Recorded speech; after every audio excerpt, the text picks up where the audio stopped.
পাক্কা জুয়ারিদের মতো কেমন উনো কার্ড সফল করছে দেখো। ভাবলাম আজ বিকালে উনো খেলা যাক, তাই আমি বাবান আর সৌরিস তিনজনে মিলে উনো খেলতে লাগলাম। আর ওদের দুজনকে হারিয়ে আমি জিতেও গেলাম। তাই বাবানকে একটা ডিয়ার দিলাম, পিস্তা হাউস নয়তো কেএফসি, যেটা চুজ করবে ও আমাকে সেখানে নিয়ে যাবে। হ্যালো বন্ধুরা, আবারও চলে এলাম একটা নতুন মিনি ভ্লগ নিয়ে।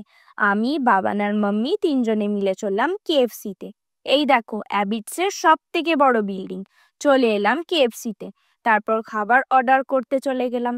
খাবার আসতে একটু টাইম লাগছিল, তাই একটু চারপাশের অ্যাম্বিয়েন্সটা ক্যাপচার করছিলাম। আমি আর মাম্মি ওয়েট করছিলাম। দেন বাবান খাবার নিয়ে চলে এলো। অ্যাট ফার্স্ট কোক খেয়ে নিলাম। এই দেখো বার্গারের বাইটটা কেমন নিচ্ছে দেখেছো। তারপর খাবার কমপ্লিট করে ঠান্ডা হাওয়ায় বাড়িতে মাম্মিকে ছেড়ে আমরা চলে গেলাম সুপ্রীতিদের বাড়ি। সেখানে গিয়ে সবাই মিলে সুপ্রীতির ইউটিউব ব্লগ দেখছিলাম, সাথে গল্প, আড্ডা, মজা আরও কত কি। আজকের মতো এটুকুই। দেখা হচ্ছে পরের মিনি ব্লগে। টাটা।